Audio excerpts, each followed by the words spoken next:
everybody. Welcome, welcome, welcome to Know Before You Go, your show to get you behind the scenes at our industry's latest next big event. I am your host, Jamie Scotto Kataya, CEO and founder of JSA. So, yes, we said Know Before You Go, your event coverage, and we're going to take you through everything from insider talking points to conference logistics. Today, we are spotlighting DCD Connect APAC Bali edition. All right. Let us go ahead and bring in our top brass here, DCD's Connect APAC at Bali speaker, but also DCD's CEO, Mr. Dan Loosemore. Hey, Dan, welcome, welcome. Thanks for having me back. How you going? Oh, thank you so much for being back and for being so generous with your precious time. We appreciate you. And holy moly, DCD Connect APAC. I'm hearing it's bringing over, 750 senior leaders from across the region's digital infrastructure ecosystem. So everyone we want to be talking to, how does this event really foster meaningful strategic partnerships between stakeholders? That's really increasingly, it's a complex market, right? Really complex. Yeah, I think we're already on about 800 registrations. What are we, 4.5 weeks out right now as we're talking? So I'd like to think we could get sort of 1,400 with us at a 5-star resort in Bali.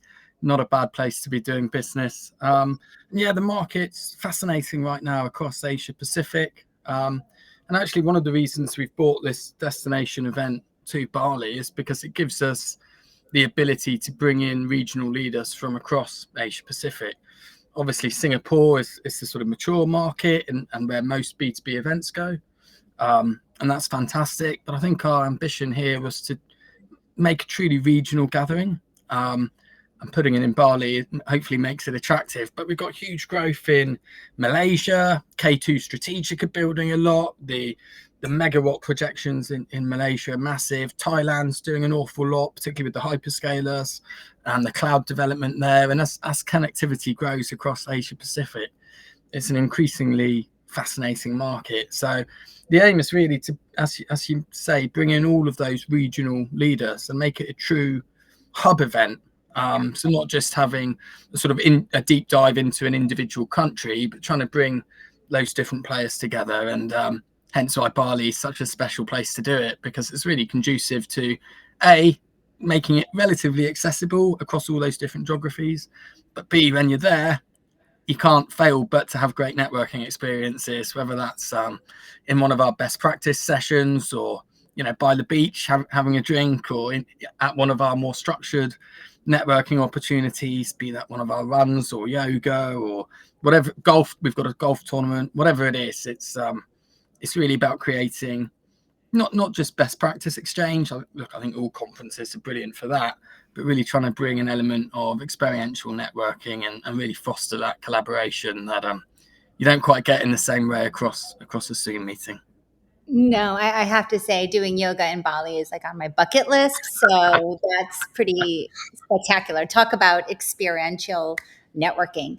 And you guys also have such a strong focus on curated education. So we're talking AI, sustainability, regional growth. How do you do it? How does DCD Connect APAC address all these unique challenges and opportunities that we're facing as data center operators across Asia Pacific?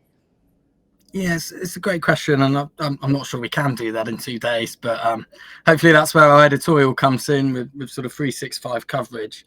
I think in terms of the sessions available, what we're trying to curate over the 3 days, actually, because we've got the day 0 with the golf. But what we're trying to create is personalised experiences. So if right now you're really on the hook for sustainability and trying to figure that out, and it's increasingly incongruous with the demand projections that we're seeing, you can spend the 3 days in nothing but sustainability sessions, and we've got great speakers on that from Digital Realty and Google, and there's very aggressive hyperscale pledges really leading the way in terms of sustainability, and there's regional nuance there in terms of regulation and incentives and tax breaks and these sorts of things. So you could spend your whole 3 days talking about nothing but sustainability if you so chose to. As you mentioned, everyone's looking at AI workloads. Chances are they're going to be requiring higher densities, or if you're inferencing, lower latency. And so you're going to go into those sessions or those case studies, not just about the thematics, but also the format. Any 2 or 3 day conference is going to be limited in terms of the depth that you can go into. That's going to need, we could spend 6 months trying to pack all the AI case studies in, and you still wouldn't be there after 6 months of listening to case studies. So it's really to spark inspiration and to encourage deeper collaboration. And similarly, you could spend 2 days doing nothing but AI sessions and AI networking if you wanted. And again, we've got great speakers on that, from the individuals actually deploying the compute itself, the sort of IT directors and the CIOs, all the way through to the design build and those individuals thinking about how to design for those higher densities and what it means for your liquid cooling and what it means for your resiliency and how you're going to manage those workloads. So the idea, as with any sort of connective, is to make sure that for each of those personas, you could have your almost a fully personalized 2 or 3 day experience. And Audrey, who you guys have worked with on this event and is leading production on it, has done a brilliant job trying to reflect in the program those different tracks and those different market dynamics that you referenced. So hopefully across those 3 days, there's enough to keep, whether you're a CIO at an enterprise or a design build at a Jacobs or a Mace or one of the big contractors, there's enough to keep you engaged and plenty to keep you occupied across the whole event. Unbelievable job with your agenda in order to address any and all needs as we embark on Bali. And we should also say this year's program is chock full of interactive panels, roundtables, private briefings, really getting us to network together. So how do you structure your program to ensure every attendee goes away with practical, actionable insights rather than just information? Yeah, it's a great question. It's an increasingly iterative process, isn't it? I think I've been doing events for sort of 20 or so years now, and I think the format when I started doing this was very much everyone goes into a big sort of conference hall, you sit and watch presentations for the day, and at the end of the day you're a bit knackered and can't wait to have that beer at the end of the day. And I think where organisers are becoming more and more savvy, and there's a much greater degree of understanding of sort of personality types. And actually in the room, across those job roles, you're going to have sort of introverts who are actually very comfortable taking notes and really deep diving into the technicalities, and they'll be going into your case study sessions and making, scribbling on notepads, and you can see them over the course of the day doing that. And you're going to have your sort of conversation starters who actually can't wait to join a round table and to make some points and to share ideas, and they'll get the whole room talking, and there are individuals who are very good at that. So again, it's just trying to understand beyond job titles, beyond the buy-sell dynamic, how are we delivering content in formats that people can engage with, whether that's furiously scribbling at some technical data or whether that's actually engaging with a group in quite an informal way. And again, that's part of the challenge for a really forward-facing B2B producer, is how do we make sure there's enough of each session? Because if you expect the introverts to be part of the round tables, you're going to get limited participation. If you expect the guys who really want to have sort of C-level to C-level conversations to sit and listen to an engineering or quite academic presentation, again, you're going to struggle, aren't you? So all of our agenda programming is not just topic-based and trying to capture those editorial trends, but also thinking about how do we make the usual serendipity of events, because you know what the feedback's like. So I had my best conversation just trying to grab a donut during the networking break, and it's like, hey, I can see how that happens. How do we try and do that more deliberately across a 3-day period? And so how are we taking something that's sort of typically maybe more left to chance and make it a real deliberate part of our programming? And that's the test, at any event now. I think I saw you guys doing great coverage at ITW last week, International Telecoms Week, working your magic as usual, Jamie. And I can see that, increasingly they're putting effort into these things as well. So I think all publishers, all event producers have to be really cognizant of that right now. And that's how these things scale. So to bring that back to Bali, not only are we doing the different formats that you spoke to, but different types of social activities. we've got the traditional icebreakers with our resident DJ, George Marshall, on the decks once again on the beach. That was very cool last time. But equally, we've got, as you said, the morning yoga, the runs, the walk and talks. So hopefully there is something in terms of learning experiences and social experiences for everyone. Well, one last point too, because I think you guys really do it brilliantly. Having been blessed to watch us grow together over the years, but things that we really look forward to at DCD events are not just how to read the room and curate your room, so it's addressing all the different types of people and the way that they learn, the way that they network, but there's also a speed to market that I think you guys are just spot on with. And let's talk about the APAC data center market. Like, it is all about speed to change. Like, things are happening really fast, and we can't be talking about, agenda topics that we thought about and set in an agenda 5 months ago. Like, we need a timely influx of what's happening right now as we're landing in the APAC region. And I think you guys really do a great job for that. You want to highlight some of this?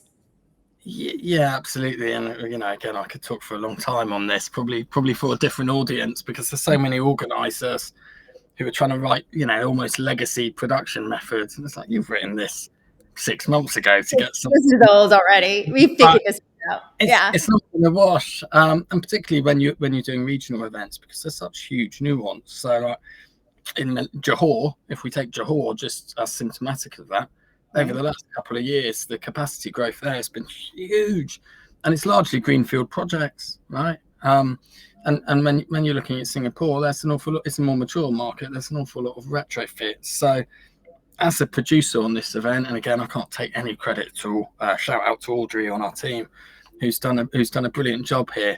It's about being able to capture that nuance, and not just capture it, but also have a debate on the stage. Like, actually, what are the regional considerations? What's the next growth hub? Our social media team put out a poll the other day in the lead up to this event to be like, well, what do we think as a community the next hotspot is? And I was sort of naively saying, well, I think most people probably go for Malaysia, Johor. If you're looking at our intelligence team, that's where we're seeing the biggest sort of capacity growth.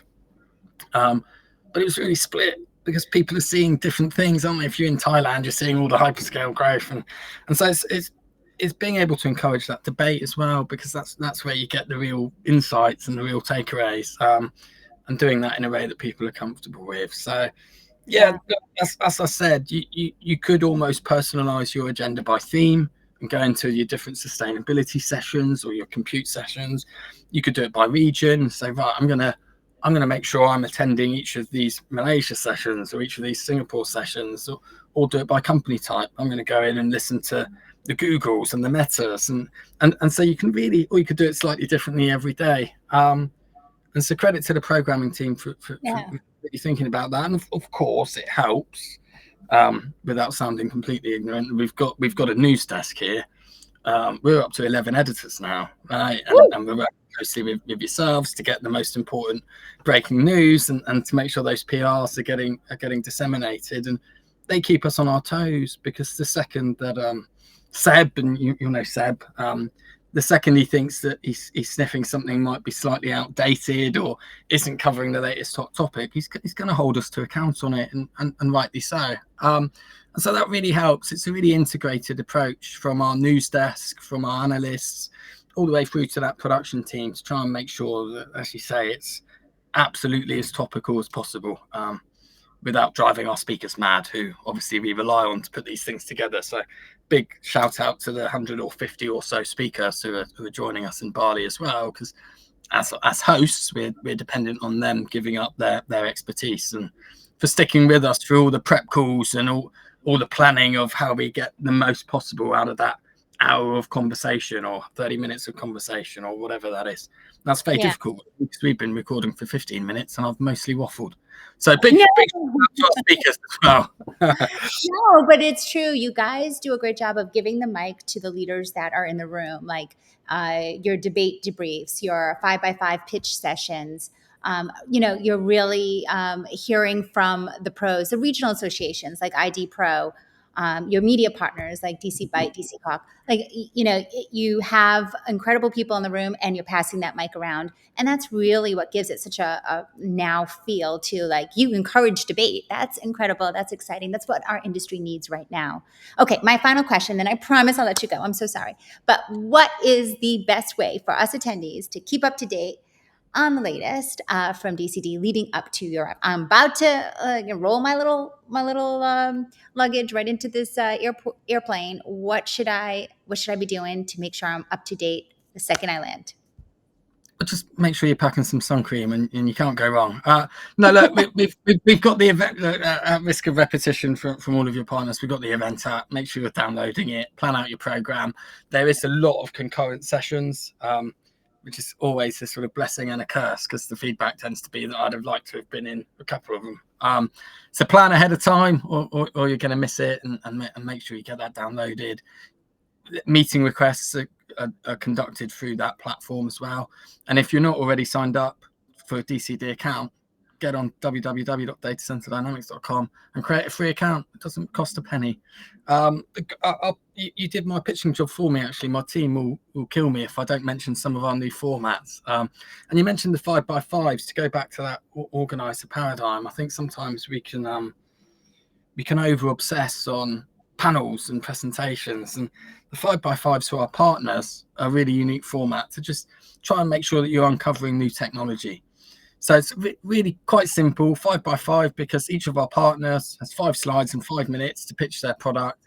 We use it as a way to open up the exhibition and to try and get that conversation flowing, right? So they're doing their presentations, they're very well framed within those 5 minutes, and then that allows our buyers in the room to go and make sure they're visiting the exhibition stands that are best for their procurement needs. So yeah, I'm very glad you mentioned that, or my team would not be happy. Completely new form, quite innovative, leads into the round tables, and yeah, really dovetails nicely with the sort of more formal panels and so forth. So do make sure you've got the 5x5s in your agenda if you're coming.